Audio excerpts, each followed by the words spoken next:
everyone. My name is Blessing, and I'm the convener of Blessing Samuel Ude Children and Teens Bible Club, located in Aba, Abia State, Nigeria. And this is going to be our very first podcast. This podcast was batched from a burden to help children, to align children and help them come up with good behaviors, to develop them into the adults they should be when they grow up. In our course of going out for children outreaches, one of the things that I found out and one of the things that became a very big burden to me was the fact that there were a lot of things that I saw in children, and I just knew quite outrightly that nothing could be done unless it is corrected from the home front. So this podcast is to help us talk to both parents and children, find solutions to some foundational problems that occur in the home and that affects the children as they go out to mix up with others. So we'll be sharing a lot of things, doing a lot of talks, sharing ideas, asking a lot of questions from people. We'll be talking with both children and with parents to come up with solutions to some of this problem. Especially here in Africa, we have a whole lot going on, and you find children growing up into very funny adults. And all this, I should tell you, 95% or less or more is just from the home, which is the basic foundation for every child. So today I have here with me a young man. Should I say teenager? I would like you to introduce yourself. Good day, ladies and gentlemen. I'm Simply Dami. Okay. My full name is Samuel Ude Chikerenwa Oluwadamilola. Don't stress yourself with that one. Just call me Simply Dami. I'm okay with that one. So we should always add the Simply yes. Dami. Yes, it's very important. No problem. So welcome, Simply Dami. Thank you very much. And we have a very interesting topic to discuss today. And we'll be discussing things that children wish their parents did better or did differently. What are the things that children would have wished their parents did differently? And then I'll open the floor for Simply Dami to share some of those things with us, and we'll roll from there. Thank you very much. One of the key things that I've seen that causes a bridge in the relationship between parents and children is accessibility. Okay. And this is one thing, on a personal note, I'm very grateful to my parents for. Because they always made me know that if you ever need to talk, we are here for you. And I've had the opportunity of mixing up with a lot of age mates of mine. And I've had a lot of series of deep conversations with them. And I've noticed that not everyone has that opportunity of being able to approach their parents anytime they need to talk to them. Right now, if I have any issues or something that is bothering me, I can easily walk up to either my dad or mom, the person that is around, to talk to them and ask them, hey, see what and what is going on, and let them know and hear from them without having any second thoughts about it. But I've noticed that a lot of children in this generation, especially in this part of the world, don't feel that ease being around their parents and talking to them. And it comes down to the parents letting them know that I always have time for you. Because a lot of kids these days are maturing beyond their age.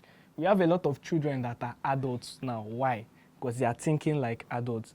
At this age, they should be able to approach their parents and not think too much about it. They are like, daddy is busy, daddy is working, and this and that. And it's actually up to the parents to keep on telling them right from when they are little. See, if you ever need to talk, I have time for you. I'm here for you. And it's difficult for African parents because I've noticed that a lot of them don't know how to express themselves with their children. They don't know how to show emotions around their children. In defense of parents. In defense of parents. See, it's not their fault. I can tell you for free that you want to come and talk with me. I also have a lot of these. I'm looking for someone to talk to. You know? I did not force anybody to give birth to anybody. Oh, just in defense of the children as well. in defense of the children. Wow. Okay. So parents find it, especially here in Africa, I think that one of the problems we have is a lot of parents have a lot of things going on with them personally, and they are finding it difficult to now hide their emotions. Most times you find this kind of transfer of aggression. Okay, using myself as an example, while growing up, I didn't really have the privilege of walking up to my parents to say, oh, I have something to discuss with you. In the first place, what would I even be thinking of to walk up to my parents and say, I have something to, I'll just be like, have something. And sometimes when you even summon courage to say, please have, you hear things like, please, can you be very fast with what you want to say? What is it? What is it? And those expressions, everything you really wanted to say, you forget. And then you just startled. And sometimes you say some things and then you are misunderstood that everything is twisted and you can't even understand what is going on again. It now looks like you came to report yourself or you have said something out of point, and then everybody is yelling and you broke glass plates. That's the thing. And that's one of the things parents really need to look into. To I must say the truth, we really need to look into it. We must create time. It's not easy. Being a listener is not easy, especially when you have to listen to someone you think you know better than. You look at the child and say, I gave birth to this one. What do you know? What's he trying to say? What do you know? I am the one that gave birth to you. What are you even trying to say? And then it also boils down to control, where some parents feel they have the control. So they feel I should give you the command and you move. You are not expected to suggest, to bring in your opinion or anything. And before you know it, a child grows up not even having that relationship is strained. Can't walk up to your father or your mother to say things are either silly, right, foolish, correct, or anything. And then you feel so awkward doing that. So I think that bridge needs to be, that gap needs to be bridged, or the truth needs to be bridged, where children can walk up to their parents and then they can relay their mind. In defense of the parents, actually, you know, some children can be very funny. How would you see your father is sitting down and you can see that a lot of things are on his mind? Daddy, can I talk to you? What do you expect at that point in time? So I think that children as well should start applying common sense, even though it's not common, but try and borrow common sense. You can't see your mother. You can see that she's tired. She just had a stressful day. Mommy, can you buy me yogurt? Mommy, Daddy, can you? Please, I want to say something. Have hearts. Have a heart. You're a human being. They're human beings too. Thank you. Okay. That being said, it also boils down to being able to tolerate, you know. Sometimes children have their way and they would always be children. So you can't rule out the fact that a child would always behave like a child. So I think it also still boils down to being able to tolerate children. That's one of the things adults should also try and do. Yeah, it's possible that a child can be way too much by trying to be overbearing and wanting to be so picky, wanting to disturb and all that. But there are ways that parents can also help by tolerating the child. Sometimes you do a lot of listening, or you listen to an extent and say, okay, can we talk about this later? Especially when you've listened and you feel it's not urgent. So no matter how urgent the child is sounding, it could end up not being an urgent thing. And when you find out it's not so urgent, you can say, okay, I've heard what you say or what you're trying to say, but can we talk about this some other time? And then you give the child a time. Okay, can you come back so time? Then we'll talk about this. But at the end of the day, sometimes you find out that the child really wants to say something very urgent or something that is very important. And then you find yourself listening and it gets so interesting or so worrisome and you have to pay attention. So everything boils down to trying to tolerate. I think a lot of tolerance will help. And then most times when children find it difficult to approach their parents, when that accessibility is not there, you find the child going to take solace in other different places. They go talking with people they are not supposed to talk with. Some children get withdrawn. That's where you see a child very withdrawn. They get withdrawn to themselves. And it's now bad. We have the social media that could replace anything. And it's never a good replacement. It would never be a good replacement. So you find them taking solace in other things.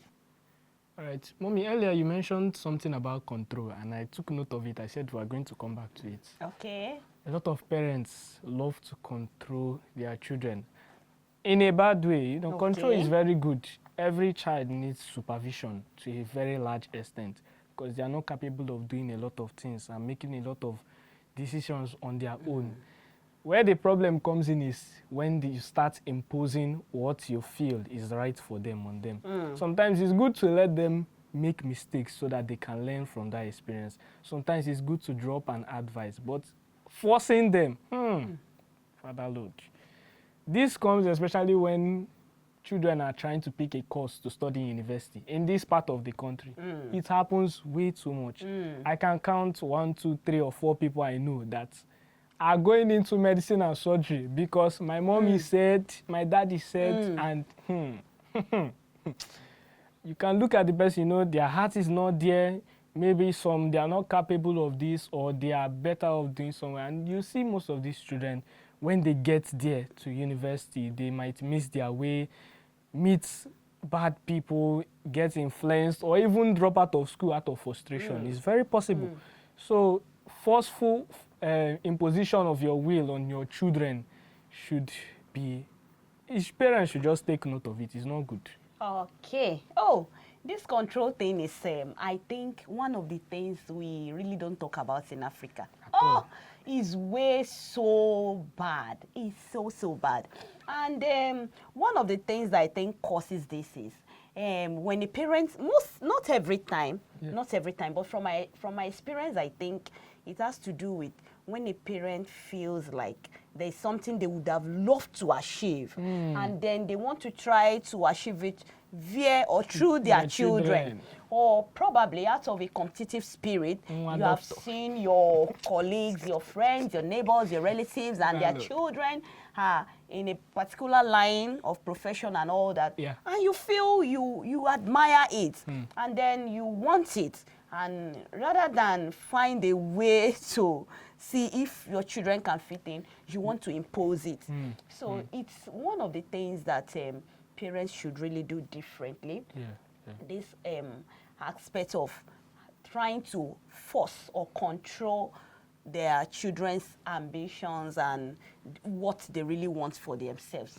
I think every child is also going to grow up to be an adult, and that makes me feel, when I see a child, what comes to my mind is not just that child. I see the adults in children, and I look ahead. When I see a child, I'm looking at what the child would be in 10 years. When I see a child, I want to guess what that child should look like. Even the stature, I just admire children, looking at them. I don't look at children just with that eye of, oh, this child is little. I want to look into what they could be when they grow up. And so when you look at a child with that with that mindset and with that eye, you would know that the child is not just a child. There are a lot of things in that child that is growing. As the child is growing in stature, the mind of the child is growing. The child is growing with ambitions. The child is growing with a lot of wills, a lot of things. So when you now want to control or force, you're trying to alter the parts of that child. So just like you said, most times you'll see a child that wants to do modeling or wants to be a musician, wants to be a footballer, and you hear parents saying things like, oh no, I want you to be a doctor. I want you to be an engineer. I want you to do this. And you know, and most times, because children are, let me not use, I can still say they are vulnerable, being owing to the fact that at that stage, they don't have a full control of their life. And when you look at it, when you tell a child they are going to do medicine, the child is relying on you to sponsor his or her education. So to an extent, the child cannot emphatically say no. So most times, if the child had another means, the child would have looked up to the parent and said no.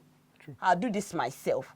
But because you know that he or she has no other option, then I think it's also is a manipulative kind of sorry lifestyle. to cut you off. I think one of the things that causes this control is when parents are trying to compare their children. Maybe in a circle where they are meeting with their colleagues or their mates, and then they are talking, my child will be this. They want to be able to brag, I'm a father of a doctor, a lawyer, an engineer. And Africans, I don't know what's with them and this blue-collar job mentality. Oh, my God. African parents and blue-collar jobs. That's another big talk for another day. What does your child do? He's a musician. He's not doing anything. He's this. What does your child do? He's a video editor. Get out of here. So they want to be able to brag with those jobs that they think have large pays, or I don't know what, I don't even know what they think about them, to be honest. I don't know what they see in them.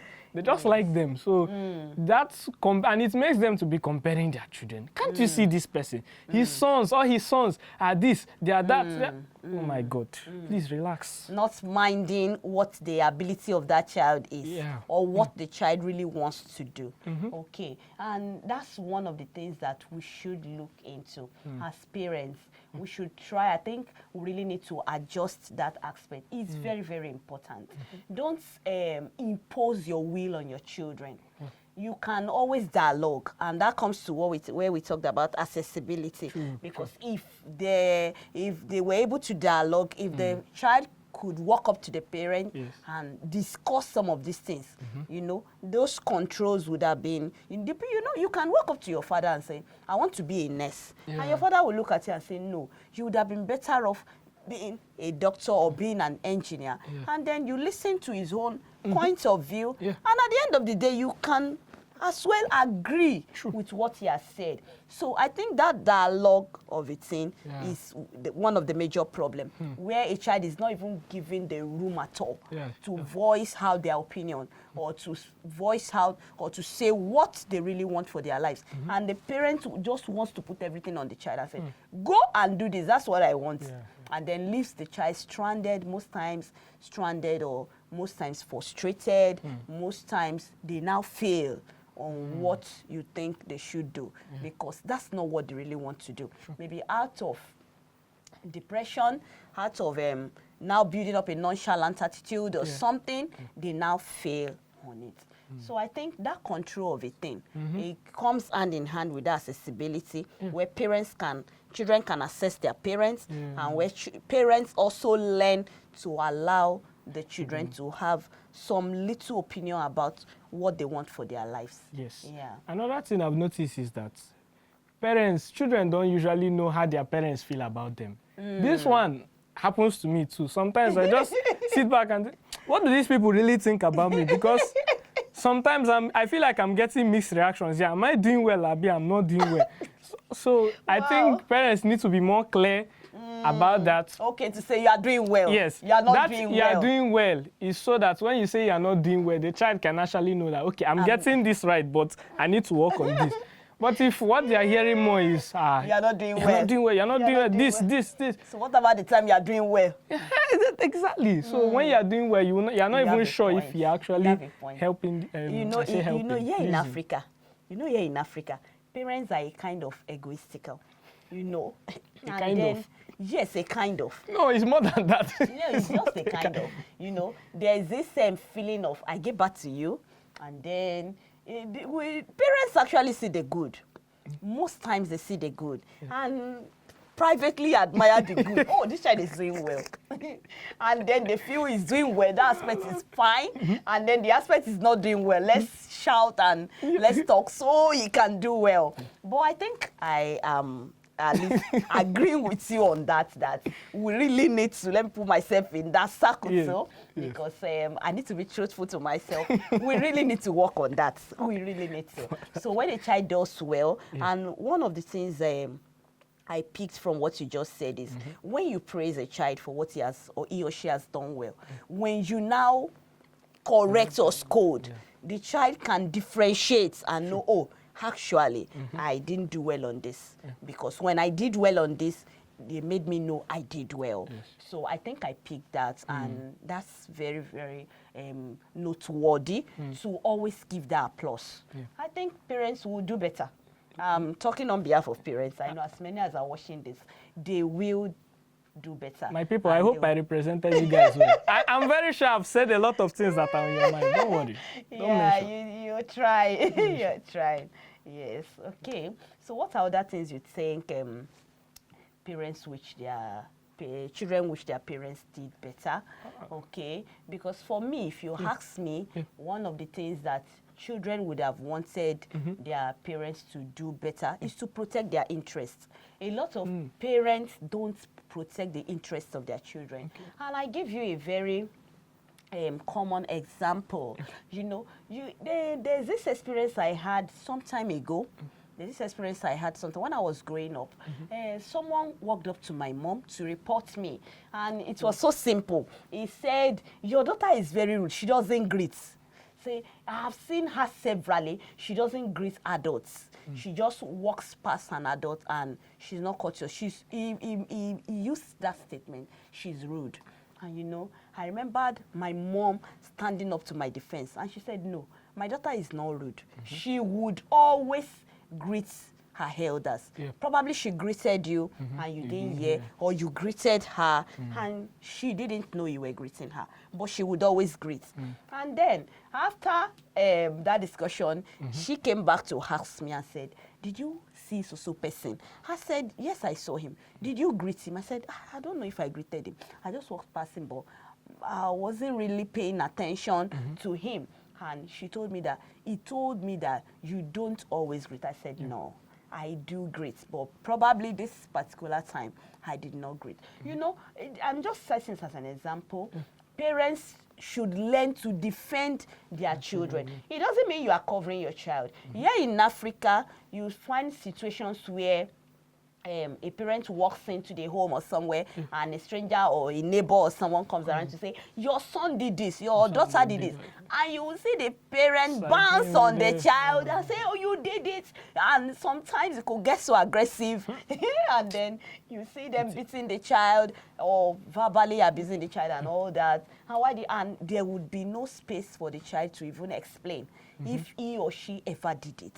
Most of the times, they could be correct, and sometimes might not be so accurate. So parents should learn to defend their children. Learn to defend them. It doesn't mean you are covering. Don't cover their wrongdoings. Don't cover their wrongdoings. But at the same time, don't treat them based on what people say. When you go to your child's school and the teacher or anyone is saying, oh, he did this and that, what you need to do is, oh, you can apologize. When you get back home, you sit the child down and you dialogue with the child. Get to know the exact thing that happened. Then you go back to address the situation. So I think it's one of the things that parents need to do better. Need to do. As a child, I really think this was one of the things that I really noted as growing up as a child.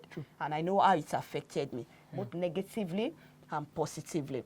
So I think it's one of the things we need to look into as parents. It also comes down to the parents observing and actually knowing their children. You know, you can tell when somebody is telling the truth. The only way you can actually protect their interests is if you know them. If you don't know that your daughter agrees, how will you be able to defend her? You won't have the confidence to come out. A lot of parents don't make out time to spend with their kids. So they can't even tell if you ask them, okay, what does he or she want to do? I don't know. Or what are his hobbies? What does he do? What doesn't he do? I don't know. Some of them, they don't even remember their birthdays. And as little as it seems to us children, it's those little unnecessary things that really matter for us. So if parents take their time, observe your children and know them, it will help them to even be able to protect their interests. So when someone comes and says something that your child is likely to do, you know when to and when to not, you know. Okay, but you know that there are some parents that are not available, not because they don't, it's not as if they don't want to be available, but the situations surrounding or the whole thing, or maybe the circumstance they have found themselves has already made it impossible for them to really hang around their children all the time. Not all parents are available. Some are not available, not because they don't want to be available, but unfortunately, things happened or things are happening. Maybe their jobs are outside town, or maybe the parents are separated, or a lot of things. So how should a child also, I don't know, I know you might not have had that experience. Personally, I do. Okay. I do. I have this experience. I do. While growing up, my dad was not living with us. He was a banker. He was living in another town. And we're staying with my mom in a different town altogether. He comes visiting. True. So I think I can say I grew up with my mom. And all these things have a lot of impacts too on a child. That's a topic for another day. But what I'm trying to say is, when you said parents should try as much as possible, but sometimes they can't just help it. So as children, have you ever encountered anyone who has shared an experience with you? Or have you ever noticed anyone acting differently just because you feel their parents are not so available? A lot of them. A lot of them. Okay. A lot of them that seem nonchalant or unserious, especially in their studies. Mostly science students. Those are the people that I've seen this thing play out a lot with. So how did you know it's because the parents were not available? Okay, so I'm an extrovert by nature. So I get to talk a lot. I like mixing up with people and talking. And talking with them, you mean discussing with them? Exactly. So in the process of talking with a lot of people, I get to notice who and who are not so free around other people, what's going on and what's going on. And because I'm quite curious and I'm a bit caring by God's grace, I tend to ask. You will not be the one to say you are caring. Ooh. That's why I said by God's grace. That's why I said by God's grace. So I tend to ask and check up, and some of the, let me not say most, some of the situations is because of unavailability. One of my friends told me that for the first few years of his life, he grew up without his dad. So it's left an impression on him. When his dad came back, before they could start building communication, it was very tough. Yeah, I've been in that shoe before. I can't. So at that point, what he has is his mom, and you know, he just had to make do with what he had. So for the parents that are distant, one thing I would say is that there's no opinion that you can generalize it, that this works for everybody. That's just the first thing I want to make known. There is no one opinion. There must always be an exception. There are so many people in the world with so many different cases. About 8 billion people. Here in Nigeria, we have over 200 million. The last time they counted, though. So we are more than that. You can't generalize a particular opinion. There's always a special case that you have to make exceptions for. For parents that are distant, I think in situations whereby their child's character is questioned, they shouldn't really say much. They should depend more on the partner that has been there for the child to give an appropriate response to that accusation that has been laid on the child. Then from time to time, they can check up on the child. In the little way, they can call, text the child. It must not be regular. So this is where we're having you around, and I'm happy we're able to do some little justice, not all, to the topic, what children feel their parents should have done differently. And I think every parent and child has listened to us, has grabbed one or two things, you've learned one or two things. And we hope to see you in our next episode. For now, we don't know who our next guest will be, but definitely we would love to have you again. If you want me again, just comment. I will appear. Don't worry. Don't worry. Okay. So thank you so much for joining us. We love you, and we'll be waiting to read your comments and all. Thank you. See you later. Bye.